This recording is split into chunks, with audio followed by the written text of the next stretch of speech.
Hello, everyone. Welcome to Deep Sight. Let's continue with the content of the previous episode and tell you the history of the Renaissance. In the long history of Europe, after the dark millennium of the Middle Ages, the Renaissance illuminated the European continent. The Roman Empire from 27 BC to 476 AD was undoubtedly the most powerful country in European history at that time. The main ethnic group of the Roman Empire was the Latins, who belonged to the European race. The Latins were originally a people in central Italy. With the rise and expansion of the Roman Empire, the Latins gradually became the core group of the empire. In the development process of the Roman Empire, its territory continued to expand, covering many different ethnic groups and regions, including the Greeks, Gauls, Germans, Britons, etc. These ethnic groups were also assimilated to a certain extent by Roman culture and integrated into the social system of the Roman Empire. But the Latins always occupied a dominant position in political, cultural, social, and other aspects. Rome had a vast territory, covering most of Europe, North Africa, and parts of Western Asia. Politically, Rome established a relatively complete bureaucratic system and legal system, such as the 12 Tables, which had a profound impact on the development of later laws. Economically, agriculture and handicrafts were developed, and commercial trade was prosperous. Goods from all over the place were circulated through the Mediterranean Sea. Militarily, the Roman army had strict discipline and was well trained. Relying on its powerful military force, it continuously expanded its territory, and its military technology and tactics were in a leading position at that time. With the fall of the Roman Empire, during the millennium of the European Middle Ages formed mainly by the Germanic people, there basically never formed a clearly unified country. The political, economic, and military patterns changed continuously in different periods, and there were always multiple countries or regimes showing strong strength in different aspects. This has a strong and complex historical origin that is difficult to unify with today's European Union. In the early Middle Ages, from the 5th century to the 10th century AD, after the fall of the Western Roman Empire, the kingdom of the Franks gradually rose. Clovis I unified all the Frankish tribes and established the Merovingian dynasty. During the later Carolingian dynasty, the kingdom of the Franks reached its peak under the rule of Charlemagne. Through many wars, his territory covered vast areas including present-day France, Germany, northern Italy, etc. Charlemagne attached great importance to culture and education, carried out a series of reforms, promoted the spread of Christianity and the development of culture, and was known as the Father of Europe. From the 10th century to the 13th century, in the middle of the Middle Ages, the Holy Roman Empire, which evolved from the East Frankish Kingdom formed by the division of the Kingdom of the Franks, became a powerful country. During the period of Otto I, through a series of military actions and political means, he strengthened the centralization of power and greatly expanded the power of the empire. The territory of the empire included present-day Germany, Austria, northern Italy, and other regions, and had a strong political and military influence in Central Europe. In name, it was the highest political entity in Europe, and the emperor was regarded as the successor of the Roman Empire, holding a high position in the Christian world. At the same time, the Eastern Roman Empire, also known as the Byzantine Empire, after the division of the Roman Empire, continued to exist and maintained strong strength. It had a fortified capital, Constantinople, with a superior geographical location, controlling the traffic arteries between Europe and Asia, and its commercial trade was developed. Culturally, the Byzantine Empire inherited and developed the cultures of ancient Greece and Rome, having an important impact on the development of Eastern European and Russian cultures. Militarily, the Byzantine Empire had a powerful navy and army, and its military technology and strategy were also relatively advanced at that time, being able to effectively resist threats from the surrounding areas. Entering the late Middle Ages, that is, from the 13th century to the 15th century AD, after a long period of development, France, which was formed from the Western Frankish Kingdom, gradually became a powerful country on the European continent. During the Capetian dynasty, the royal power was continuously strengthened, and the country gradually moved towards unity. By the time of the House of Valois, the territory of France continued to expand, and the economy also developed further. Culturally, the court culture of France was prosperous, and Paris became one of the cultural centers of Europe. Although it suffered setbacks in the early stage of the Hundred Years' War, France finally won the victory, further consolidating national unity and strengthening the royal power. In the late Middle Ages, England also began to show relatively strong strength. After the Norman conquest, England established a relatively centralized feudal monarchy system, and monarchs such as William I strengthened the royal power through a series of measures. The economy of England was mainly based on agriculture and wool trade, and wool exports occupied an important position in the European market. Militarily, the English longbowmen performed excellently in some battles in the early stage of the Hundred Years' War for hegemony with France, showing strong combat effectiveness. In addition, England was at the forefront of the development of the parliamentary system in Europe, laying the foundation for later political development. These are the actual situations of the European continent before the Renaissance.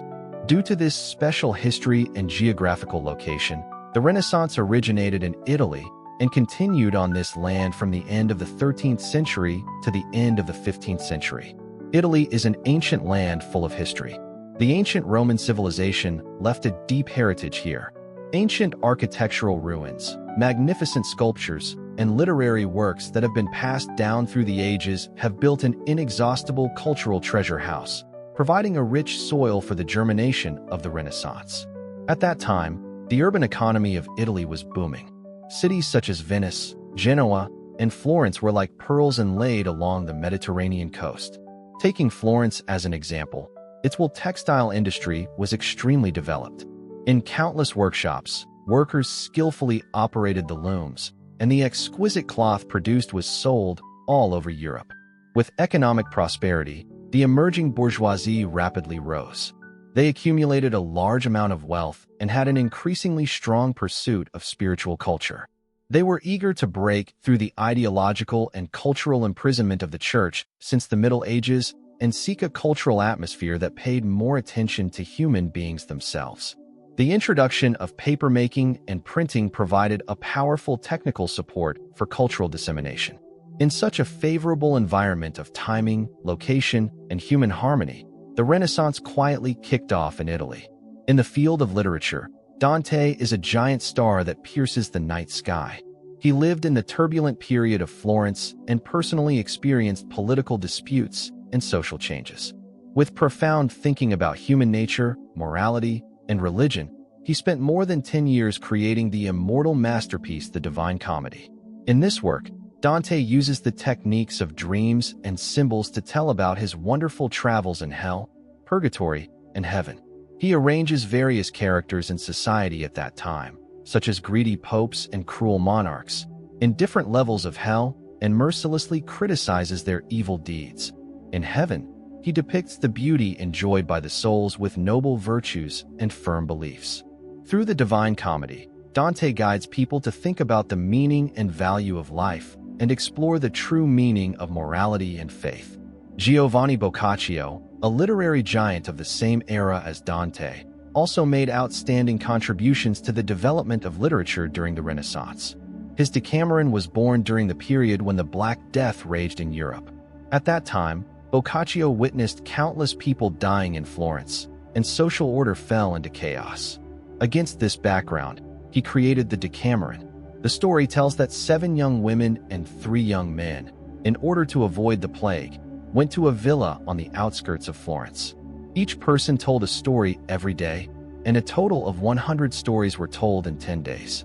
These stories are rich and diverse, including the praise of love, the eulogy of human nature, as well as the sharp criticism of feudal morality and the hypocrisy of the church. In terms of painting, Giotto can be regarded as a pioneer of Renaissance painting.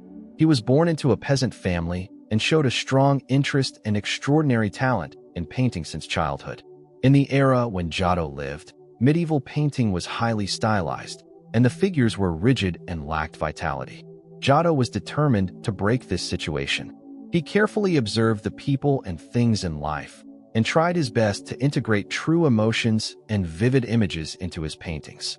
The murals he painted for the Basilica of San Francesco in Assisi are one of his masterpieces. In these murals, the figures have different expressions and are lifelike. This delicate depiction of the figure's images and emotions gives the paintings an unprecedented three-dimensional sense and realism, opening up a new direction for the development of later paintings. The sculptor Donatello also left a magnificent mark on the stage of the Renaissance. He deeply studied and learned from the ancient Roman sculpture art, drew inspiration from it, and was committed to showing the natural beauty and strength of the human body. His sculpture of David is a model of Renaissance sculpture art. In this sculpture, David has a well-proportioned figure, smooth muscle lines, and a firm and confident look in his eyes. Holding a long sword in his hand and stepping on the head of Goliath at his feet, he shows a heroic and fearless temperament. Through this sculpture, Donatello not only created a perfect human image, but also conveyed the spiritual connotation of humanism, that is, the praise of human value and strength. Religion played a complex role in the Italian Renaissance. On the one hand, with its abundant wealth and powerful power, the Church strongly sponsored the creation of culture and art. Michelangelo was commissioned by the Pope to create the ceiling paintings of the Sistine Chapel. These works based on religious stories objectively provided a platform for artists to show their talents and promoted the development of art. On the other hand, with the spread of humanist ideas, it posed a challenge to the Church's doctrines and authority. In order to maintain its own rule, the Church suppressed some innovative ideas and cultural achievements. Galileo was severely persecuted by the Church because he supported Copernicus' heliocentric theory, which challenged the traditional geocentric theory held by the Church. This, to a certain extent, hindered the progress of science and culture. The city-states of Italy also played an important role in the origin stage of the Renaissance. Under the rule of the Medici family, Florence became one of the centers of the Renaissance. The Medici family loved art and strongly supported artists and scholars, creating a relaxed and free cultural atmosphere, so that many talented people could gather here and fully display their talents. Masters such as Leonardo da Vinci and Michelangelo had all received the support of the Medici family. The support of the city-states for culture and art provided a solid material foundation and a stable social environment for the vigorous development of the Renaissance. Starting from the middle of the 15th century, the wave of the Renaissance spread to France, and this process continued until the 16th century. Italy and France are geographically close, and their political and economic exchanges have always been frequent, which has built a natural bridge for the spread of the Renaissance between the two countries. In 1494, King Charles VIII of France led an army to invade Italy. Although this military action brought war trauma to Italy, it inadvertently became a catalyst for the spread of the Renaissance. The army of Charles VIII looted a large number of treasures and artworks, and at the same time brought back the advanced culture and art of Italy to France. Many Italian artists and craftsmen followed the French army to France in search of better development opportunities, continued to show their talents, and spread the artistic styles and ideas of the Italian Renaissance. At that time, the political situation in Italy was turbulent, and there were constant disputes among the city-states. The creative environment of Leonardo da Vinci in Italy was not as good as before. However, King Francis of France had a deep love and admiration for art and was eager to introduce the advanced culture of Italy into France. In 1516, Leonardo da Vinci, who was 64 years old at that time, received a warm invitation from King Francis of France. He provided Leonardo da Vinci with generous treatment, including a cloth-loose manor near the Château d'Amboise as a residence, and also conferred on him the title of first painter, architect, and mechanic of the king. Under such a warm invitation, Leonardo da Vinci, with his unfinished works and a large number of manuscripts, crossed the Alps with his disciples and came to France to start a new artistic journey. During his stay in France, although Leonardo da Vinci was unable to create a large number of new paintings as he did in Italy due to his advanced age and poor health, he still devoted himself to perfecting some of his old works. For example, he further polished works such as St. John the Baptist and Mona Lisa to make them more perfect. In these works, Leonardo da Vinci's unique sfumato technique was fully demonstrated. The figures are mysterious and charming, and the transition of light and shadow is delicate and natural, providing an excellent learning model for French artists.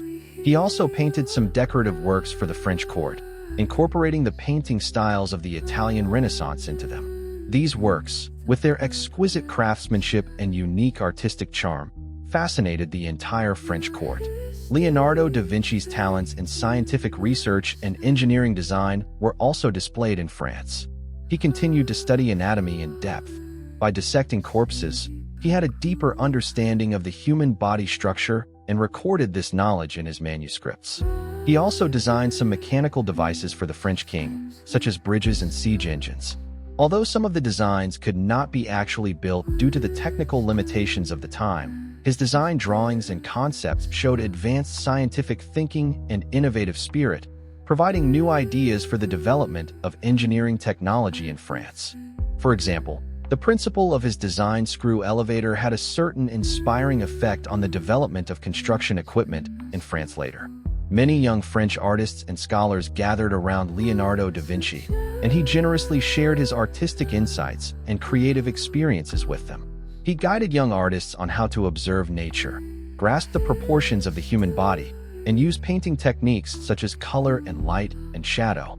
Under his guidance, the skills of many French artists were significantly improved, and their creative styles gradually leaned towards the style of the Italian Renaissance. At the same time, Leonardo da Vinci had extensive exchanges with French intellectuals, discussing issues in the fields of art, science, philosophy, etc., promoting the collision and integration of ideas under different cultural backgrounds.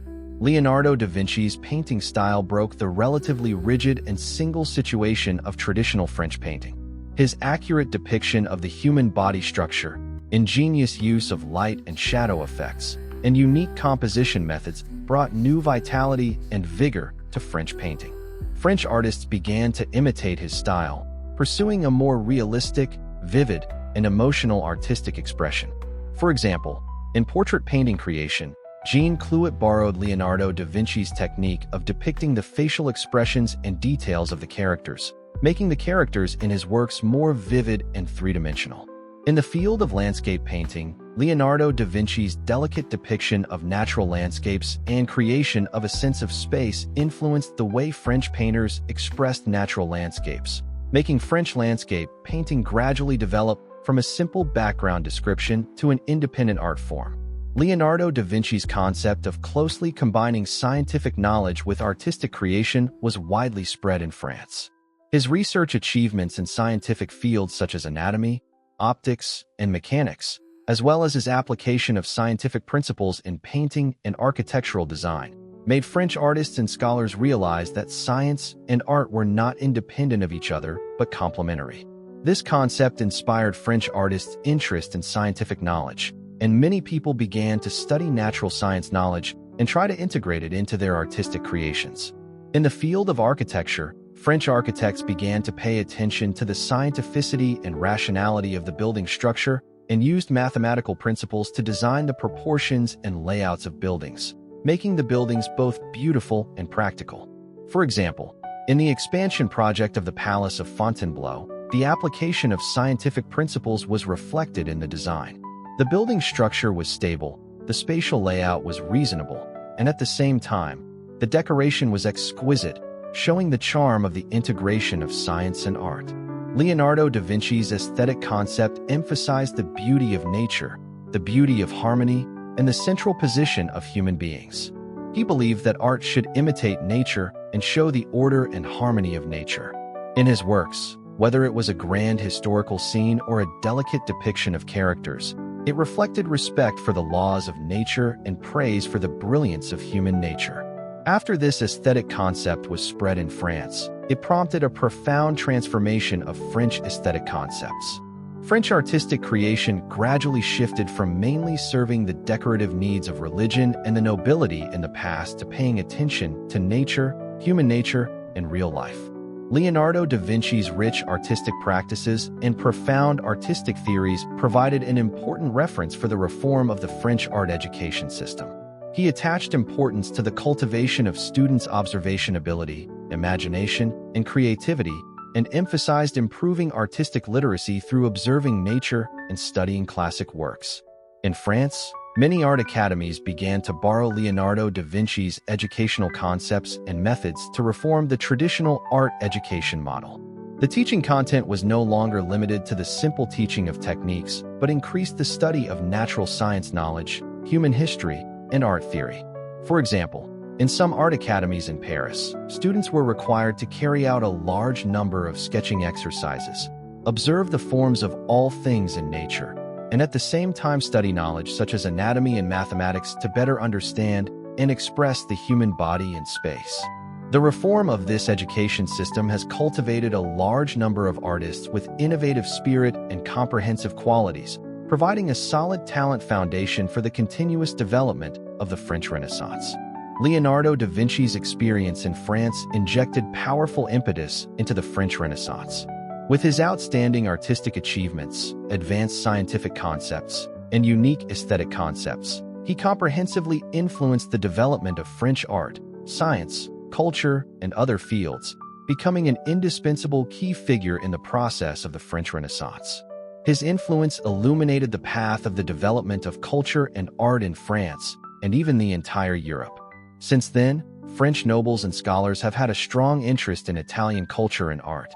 They have gone to Italy to study and communicate one after another, bringing back the literary, artistic, philosophical, and other achievements of the Italian Renaissance period to France, and widely spreading them among the French court, the noble circle, and the intellectual class. In the field of architecture, the castles in the Loire Valley in France are a model of the perfect integration of Italian Renaissance architectural elements and French local characteristics. Most of these castles were built from the end of the 15th century to the beginning of the 16th century. At that time, French kings and nobles were keen on building luxurious palaces and castles. They invited Italian architects and craftsmen, borrowed the architectural styles of the Italian Renaissance, and combined them with the geographical environment and cultural traditions of France to create unique castle architectures. In the field of literature, it was also influenced. Writers began to depict characters and social life with a more realistic and vivid brushstroke. The literary giant François Rabelais was born in such a cultural atmosphere. He was born into a French lawyer's family. In his early years, he received education in a monastery, but he was deeply dissatisfied with the rigid education of the church and the constraints of the feudal system. Later, he traveled to Italy and came into contact with the advanced ideas and cultures of the Italian Renaissance. After returning to his home country, he created the immortal literary masterpiece Gargantua and Pantagruel. From the religious perspective, the attitude of the French Catholic Church during the spread of the Renaissance was rather ambiguous. On the one hand, the church traditionally had great influence, and some church people held a conservative attitude towards new ideas, worrying that they would undermine the authority of the church. On the other hand, some enlightened church members and clergy also showed interest in the new cultures introduced from Italy. To a certain extent, they tolerated and even participated in cultural exchange activities. This complex attitude made the spread of Renaissance ideas in France not smooth sailing, but gradually developed in the collision and integration with traditional religious concepts. King Francis I of France highly advocated the Renaissance. During his reign, he actively introduced Italian artists and scholars and created a strong cultural atmosphere at the court. He supported artists in building palaces and creating artworks. The construction of the Palace of Fontainebleau was carried out with his support, and many Italian artists participated in it, integrating the artistic styles of the Italian Renaissance into French architecture. The king's support made the Renaissance in France start from the court, gradually spread to the noble class and the intellectual community, and then influenced the entire French society. Studying the development history of Europe today, the Renaissance is an important turning point. Starting from this starting point, we will lead you through the rise paths of various powerful European countries. Dear audience friends, this is the content of our current episode. By taking people as a mirror, we can understand our own gains and losses. By taking history as a mirror, we can know the rise and fall of dynasties. I am Lawrence, your time travel navigator. Welcome to follow, like, comment, and leave your opinions. Let's explore the unknown secrets of history together.